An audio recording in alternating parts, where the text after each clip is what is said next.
So guys आपका एक बारी फिर से स्वागत है हमारे डेली रेसलिंग एपिसोड में। और जहां हम द ब्रॉक लेसनर को द बीस्ट इनकार्नेट के नाम से जानते हैं, बट वहीं पर डब्ल्यूडब्ल्यूई के एग्जीक्यूटिव ब्रूस प्रिचर्ड ने ऐसा क्यों कह दिया कि वो कार्टून लाइक फिगर है। तो देखो असल में बात कुछ ऐसी है कि जब ब्रूस से पूछा गया कि ब्रॉक लेसनर के बारे में आप क्या क्या ख्याल है, क्या कहना चाहोगे, तो उन्होंने कहा कि भाई मैं क्या ही बोलूं, अगर आप एक परफेक्ट रेसलर, एक परफेक्ट डब्ल्यूडब्ल्यूई स्टार को ड्रॉ करते हो तो भाई वो ब्रॉक लेसनर जैसा ही तो दिखाई देगा। ऐसा लगता है जैसे कोई कार्टून लाइफ का हीरो रियल लाइफ में आ गया हो। मैं उनसे इतना ज्यादा इंप्रेस हूँ कि जब उन्होंने 2004 में कंपनी को छोड़ा था तो मेरा दिल मानो टूट ही गया था कि भाई ये बंदा कैसे छोड़ के जा सकता है, हम इसको रोक क्यों नहीं पा रहे। बट थैंक गॉड 2012 में उन्होंने अपनी वापसी कर ली एंड हमें उनका रियल लाइफ वर्जन देखने को मिला एंड इतना कहकर वो शांत हो गए। तो सच बताएं मिस्टर ब्रूस, आप बिल्कुल सही कह रहे हो, ब्रॉक लेसनर जैसा ना कोई था और ना कोई होगा, वो एकदम हल्क जैसे दिखाई देते हैं। बाकी आप वीडियो को अभी लाइक एंड सब्सक्राइब कर देना एंड एंड तक जरूर देखना। एंड नाउ आप देख रहे हैं रेसलनैरिक्स एंड सब्सक्राइब करना तो बनता है। वेल वैसे तो वर्ल्ड चैंपियन एंड हमेशा अपने कैरेक्टर में ही बने रहते हैं, लेकिन हाल ही में उन्होंने अपने कैरेक्टर को खुद से तोड़ दिया और कहा कि thank you Sheamus and congratulations for your hall of fame career. आपकी वजह से मुझ जैसे रेसलर्स को मौका मिलता है डब्ल्यूडब्ल्यूई में आने का, अपने सपनों को सच करने का। आपने जो भी डब्ल्यूडब्ल्यूई यूनिवर्स को दिया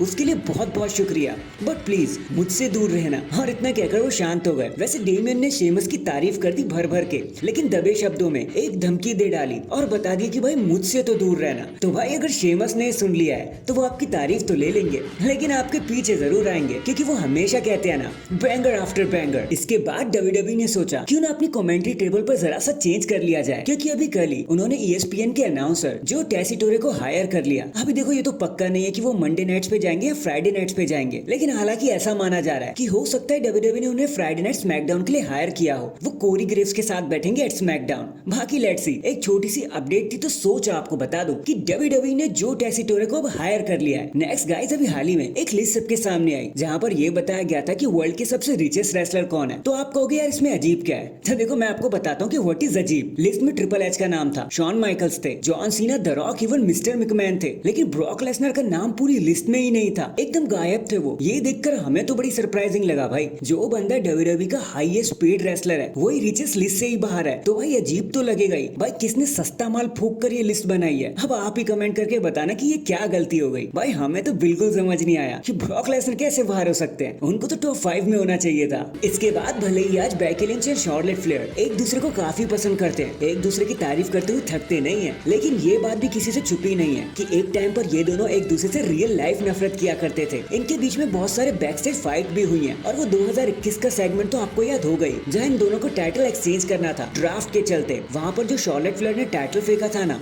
वो स्क्रिप्टेड नहीं था, वो एक रियल लाइफ मोमेंट था जो रिंग में हो गया। सो भले ही आज ये दोनों एक दूसरे की कस्में खाते हैं, लेकिन इतिहास गवाह है कि इन दोनों के बीच में रियल लाइफ ग्रजेस थे। एक खटास तो इनके मन में बनी हुई थी एक दूसरे को लेकर, और फिर वो जग जाहिर है, हम सबको पता है। इन दी एंड देखो क्या है ना, आजकल आए दिन किसी ना किसी का कॉन्ट्रैक्ट खत्म होता ही रहता है, और इस बार शक के घेरे में आ गए एंजल गार्जा। और माना तो ये जा रहा था कि अगस्त 2024 को उनका कॉन्ट्रैक्ट एक्सपायर भी हो जाएगा, बट अभी हाल ही में उन्होंने एक और कॉन्ट्रैक्ट साइन कर लिया डब्ल्यूडब्ल्यूई के साथ एकदम सक्सेसफुली, और वो भी 2 या 3 साल के लिए। एंड आगे आने वाले कुछ समय के लिए तो वो डब्ल्यूडब्ल्यूई के साथ ही बने रहने वाले हैं। तो ये एक छोटी सी अपडेट थी तो मैंने सोचा आपको बताता चलूं। So that is it guys, अभी के लिए तो बस इतना ही। आप मुझे बताना डेमियन प्रिस्ट या सेथ रॉलिंस, भाई आप क्या सोचते हो, दोनों में से किसे जीतना चाहिए और फिर किसको लड़ना चाहिए गंथर से एट समर स्लैम, कमेंट करके जरूर बताना। एंड चैनल पर नया है तो चैनल को जल्दी से लाइक एंड सब्सक्राइब कर दो। बाकी मैं मिलता हूँ आपसे किसी और अपडेट के साथ, तब तक के लिए अपना ख्याल रखें और खुश रहें। एंड चैनल पर नया है तो चैनल को जल्दी से लाइक एंड सब्सक्राइब कर दो। बाकी मैं मिलता हूँ आपसे किसी और अपडेट के साथ, तब तक के लिए अपना ख्याल रखें और खुश रहें।